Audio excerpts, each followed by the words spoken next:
I wrote the book Indistractable and decided to put together this course because I struggle with distraction in my own life. The reason I came to do this research was that one particular day I found I had to reassess my relationship with distraction. I was sitting with my daughter one afternoon and we had this beautiful day planned, just some quality daddy-daughter time. And I remember we had this book of activities that dads and daughters could play together. One of the activities was to have a paper airplane contest. Another was to do a bunch of Sudoku puzzles together. And I remember there was one activity that I'll never forget. The activity was to ask each other this question.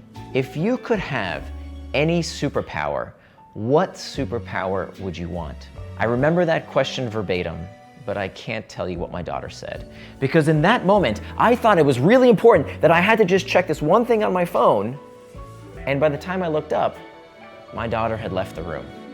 She'd gone to go play with some toy outside, and I had completely blown this perfect daddy-daughter moment. And if I'm honest with you, it didn't just happen with my daughter. It would happen at work when I'd sit down on my desk and I'd say, oh yes, I'm really gonna focus on that one important project, here I go. But let me just check some email for a minute, or let me just scroll that Slack channel or check that news feed. And 20, 30, 45 minutes later, I still wasn't doing the thing I said I was going to do with my time.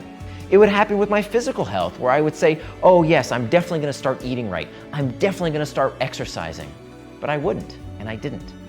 And that's when I decided that if I could have any superpower, I would want the power to be indistractable.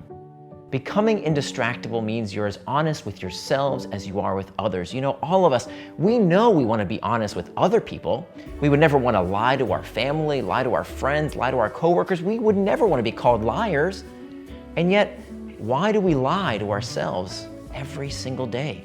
We say we're gonna do one thing, we're gonna exercise, we're gonna eat right, we're gonna read more books, we're gonna be better at work. And yet, we keep falling off track.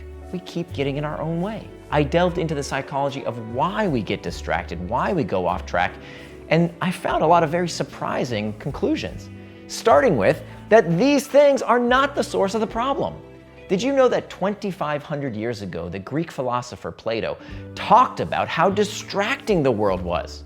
In the Greek, he called it akrasia, the tendency to do things against our better interest. And if Plato was struggling with distraction 2,500 years before the internet, this can't be the source of the problem. So what I want to teach you is how we can get to the deeper cause of distraction so that we can finally put it in its place. We can finally live the kind of lives we know we deserve. We can finally become indistractable.